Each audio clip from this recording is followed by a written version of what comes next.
This program is brought to you by realestate.com.au, Australia's #1 address in property. With more properties for sale than anywhere else, we make it easier.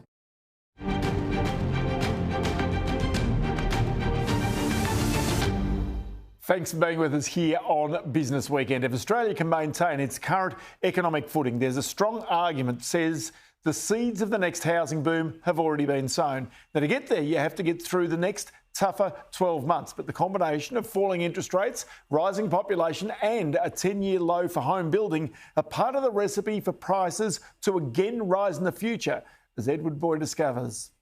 The word crisis should not be used lightly, but right now it aptly describes Australia's housing sector.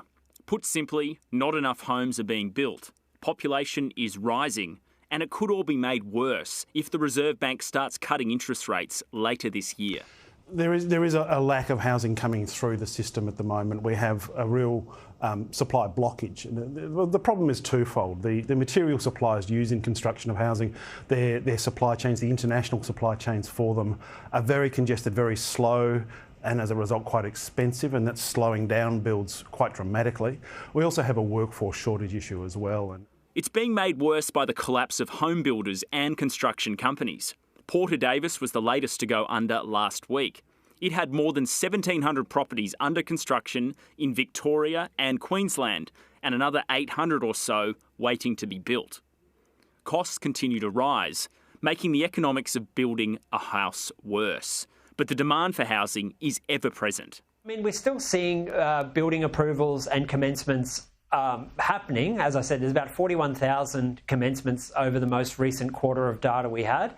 But that's a long way down from where it was a few years, even before the pandemic, where we were seeing 50,000 plus commenced in any given quarter. So we are seeing the number come down. And I think for trades and for developers and builders, this is a challenge because at the moment there's a lot of work and there's probably still a lot of work until the end of this year, maybe the middle of next year.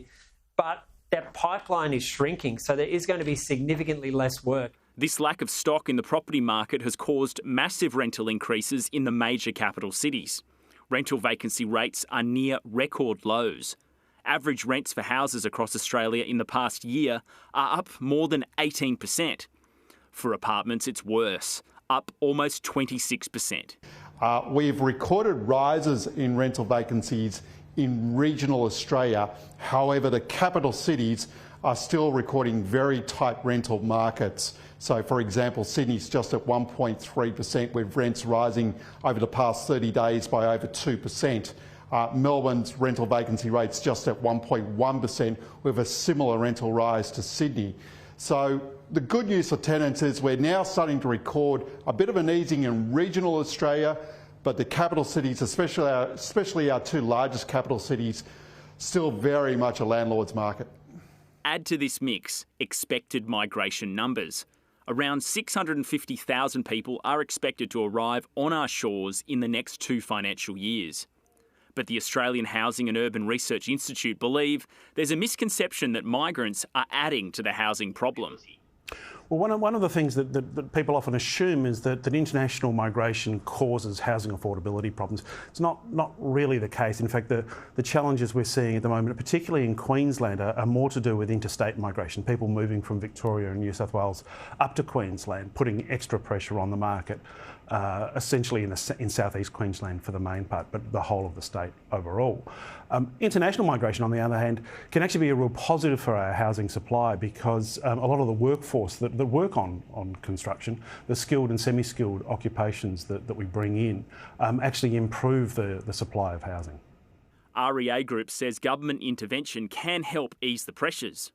Part of the problem, REA says, is developers chasing wealthy customers who want larger apartments, but these are unaffordable for average Australians who need homes too.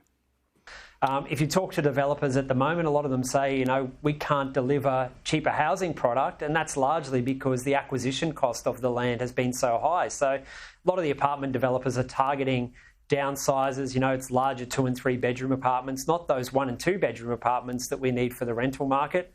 Of course, build to rents starting to appear a bit more, but it's still a very small portion of the market.